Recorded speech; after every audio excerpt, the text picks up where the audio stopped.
అదంతా నేను చూసుకుంటాను. నువ్వు వీటి నుంచి కొంచెం దూరంగా ఉండు. ఇలాంటి సెన్సిటివ్ ఇష్యూస్లోకి నువ్వు ఇన్వాల్వ్ కావద్దు. నువ్వు ఇంటికి వెళ్ళనయ్యా, ఇక్కడంతా నేను చూసుకుంటాను. చైత్రకు ఒక మాట చెప్పి వెళ్తే బాగుంటుంది, బట్ తను మాట్లాడే సిచ్యువేషన్లో లేదు. తనకి నువ్వే కన్వే చేయవు రాజ్. ఓకే అన్నయ్య. ఏదైనా అవసరమైతే వెంటనే కాల్ చేయి. జాగ్రత్త. Take care of them. అలాగే అన్నయ్య, నేను చూసుకుంటాను.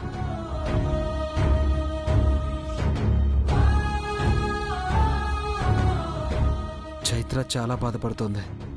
ఎందుకు అన్నీ తనకే జరుగుతున్నాయి? పాపం ఎన్నని భరిస్తుంది.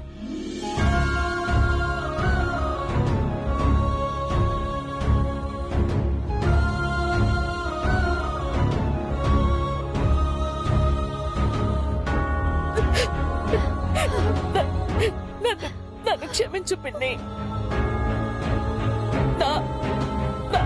నా నిర్లక్ష్యం వల్లే నీకు ఇలా జరిగింది. నిన్ను వదిలిపెట్టి నేను బయటకు వెళ్లకుండా ఉండాల్సింది పిన్ని.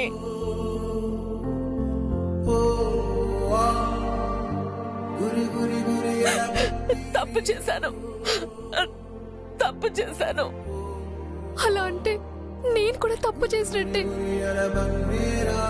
ఆ ఫోన్ కాల్ ని బ్లైండ్ గా నమ్మేసి బామ్మగారిని ఒంటరిగా వదిలేసి వచ్చి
చైత్ర,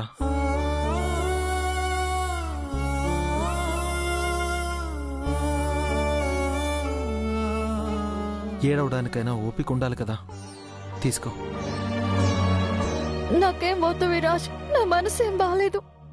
చైత్ర, ఇలాంటి వాటికి నార్మల్ అమ్మాయిలు బాధపడాలి, భయపడాలి. నువ్వు కాదు. ఇప్పుడు కూడా నన్ను ఏడిపిస్తున్నావా విరాజ్? అంటే నేను నార్మల్ అమ్మాయిని కాదా? నాకు ఎమోషన్స్ ఉండవా? నీలో అన్ని ఎమోషన్స్ ఉంటాయి, బట్ నువ్వు అందరు అమ్మాయిలా వీక్ మైండెడ్ కాదు. You are very strong Chaitra. చిన్నప్పటి నుంచి అమ్మ లేకుండా పెరిగావు. నాన్న దూరమైన చెల్లికి అన్నీ నువ్వై రెస్పాన్సిబుల్ పర్సన్గా నిలబడ్డావు. మ్యారేజ్ బ్రేక్ అయినా తట్టుకున్నావు. అంతెందుకు, నువ్వు మా ఇంట్లో జాయిన్ అవ్వకూడదని నేనెన్ని ప్లాన్ చేసినా నీ సిన్సియారిటీతో జాబ్ కొట్టేశావు.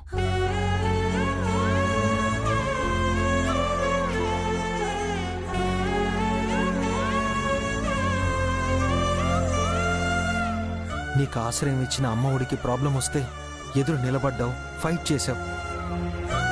ఇప్పుడు కూడా స్మైలీ మ్యాటర్లో మా అన్నయ్య కోసం నాతో ఒక అబ్బాయితో ఈక్వల్గా ఫైట్ చేస్తున్నావు. ఇంతకంటే నువ్వు స్ట్రాంగ్ అని ఎలా చెప్పాలి? ఎన్ని భరించావు, ఈ బాధని భరించలేవా?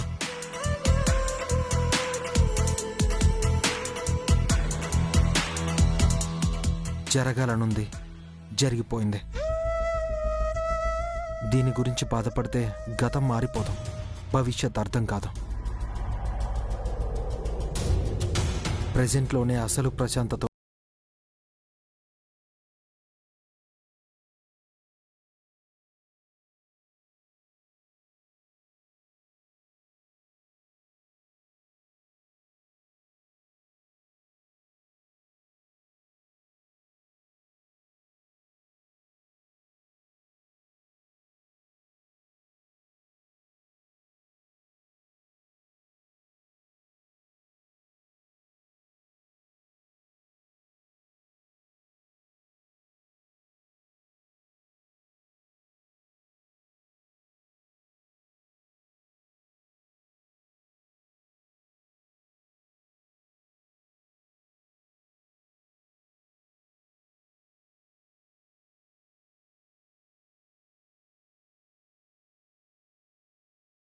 అందనంత దూరంగా ఉంటావు, ఎప్పుడు నాతో గొడవ పడుతూనే ఉంటావు. కానీ నేను బాధల్లో ఉంటే మాత్రం నా పక్కనే ఉంటావు.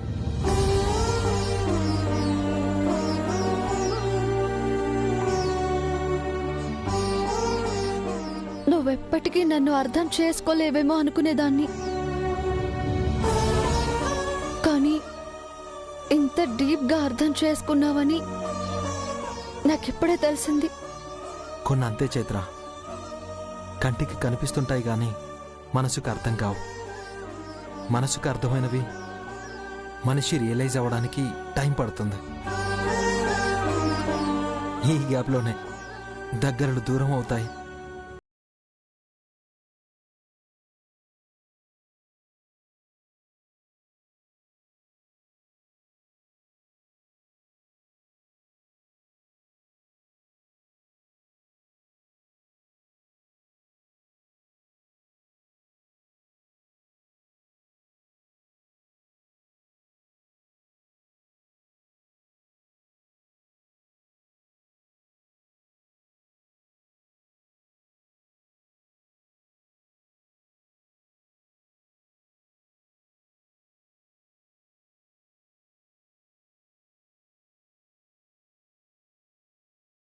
ఎలాగైనా పట్టుకుని వాళ్ళకి శిక్ష పడేలా చేస్తాను.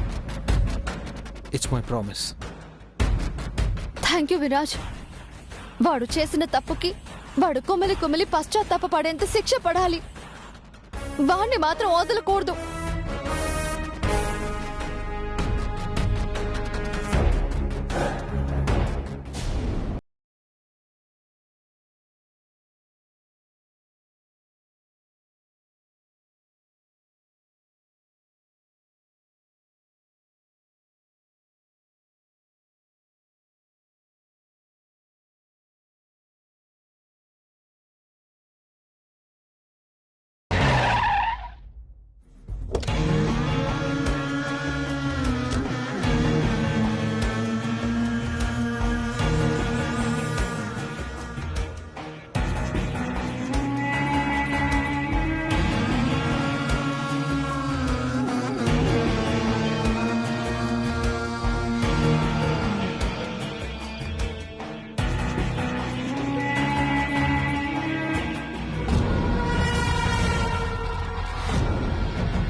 నాకు తెలిసి ఇప్పటికే ముసలిది కీర్తి శేషరాలు అయిపోయింటుంది.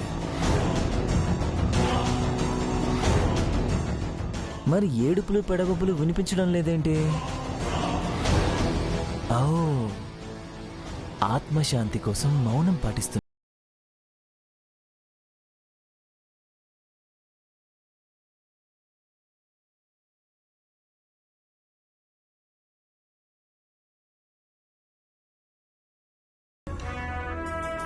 ఇప్పటికే ఈ పృథ్వీ 2 క్యారెక్టర్లు చేస్తున్నాడు. ఇప్పుడు మళ్ళీ 3వ క్యారెక్టర్ చేయాలన్నమాట. లోపల ఆనందం పొంగిపోతున్నా బయటికి విషాదం నటించాలి. కొంచెం కష్టమే. Let's try.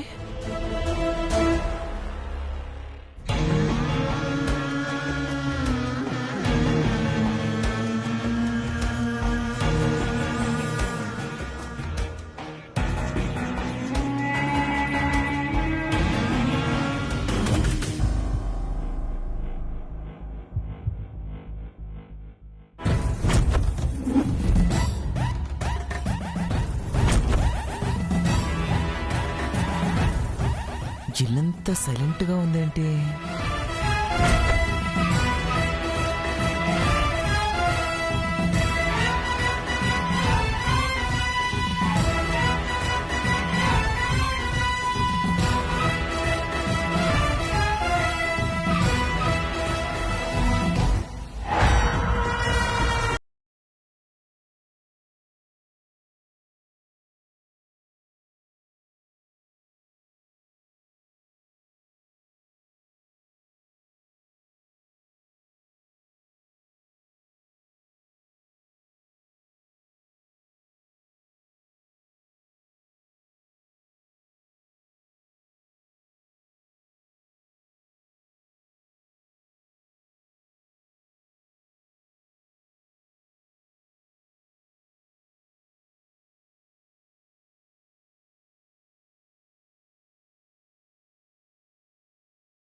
మీరందరూ ఎందుకు డల్గా ఉన్నారు?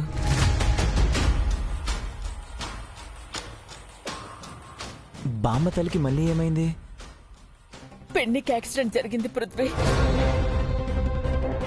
వాట్? యాక్సిడెంటా? బామ్మగారు ఇంట్లోనే ఉన్నారు కదా, మరి యాక్సిడెంట్ జరగడం ఏంటి? నాకేం అర్థం కావడం లేదు. అసలు ఏం జరిగిందంటే? రాత్రి ఎవరో ఫోన్ చేసి క్యాటరింగ్ ఆర్డర్ గురించి మాట్లాడారు.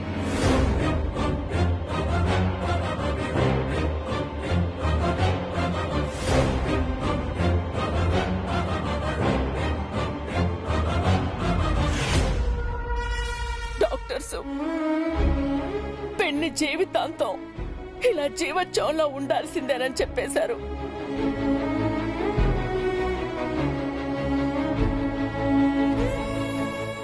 నేను ఇప్పటికీ నమ్మలేకపోతున్నాను. ఒక మనిషిని, అందులోనూ పెద్దావిని, పాపం అనే జాలి కూడా లేకుండా ఎంత అమానుషంగా కారుతో గుద్దేయడం ఏంటి?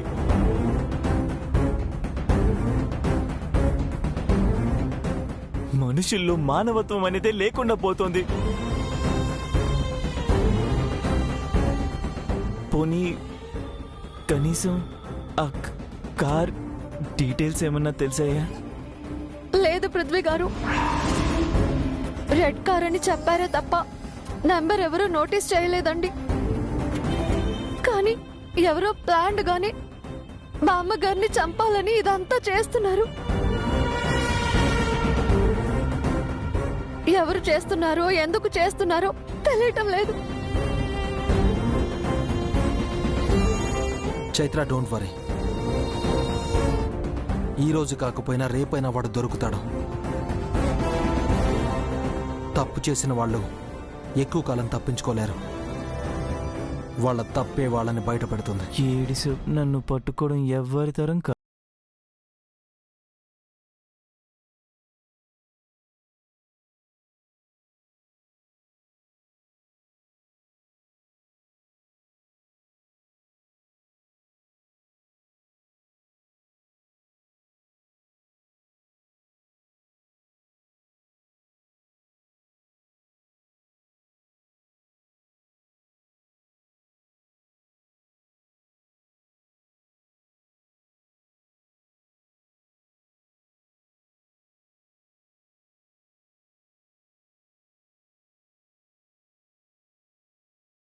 నేను చాలా హోప్స్ పెట్టుకున్నాను.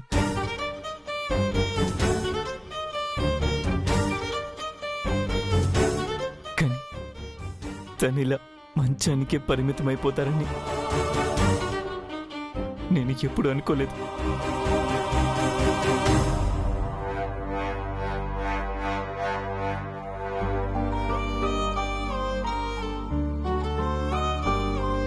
పృథ్వీ గారు, బాధపడకండి.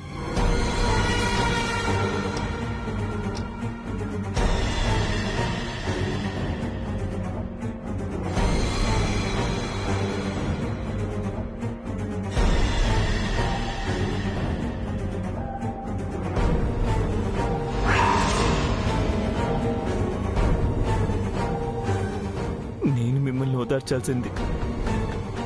మీరు నన్ను ఓదారుస్తున్నారా?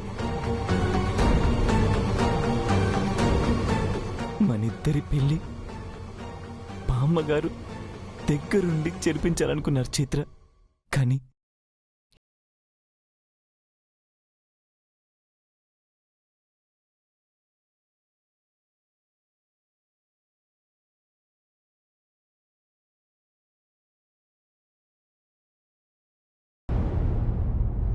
అసలు మీ అందరికీ కొంచెం కూడా డిసిప్లిన్ లేకుండా పోతుంది.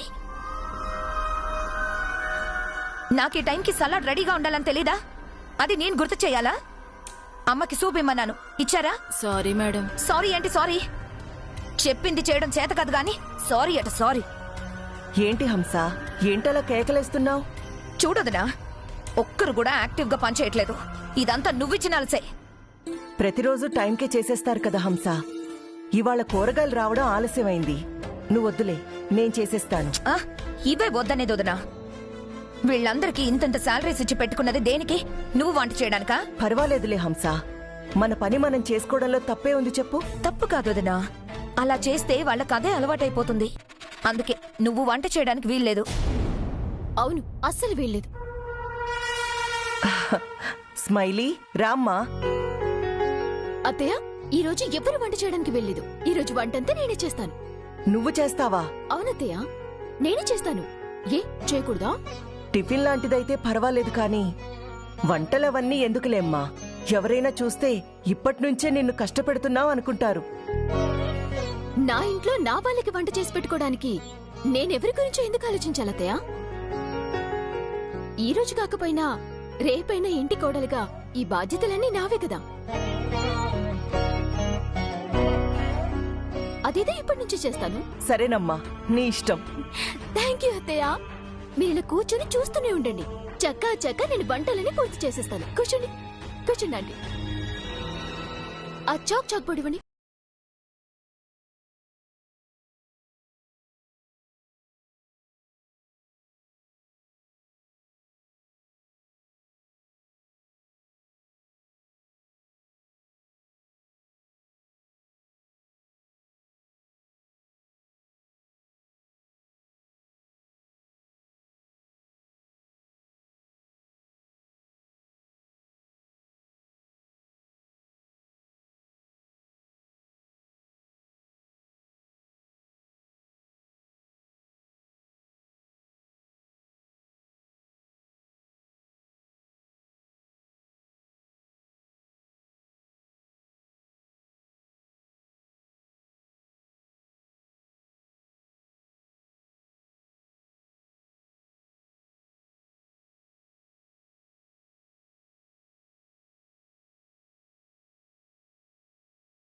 పనుల్లో ఆనంద్ని విరాజ్ని బిజీ చేసేసి చైత్ర నుంచి డైవర్ట్ చేయాలి.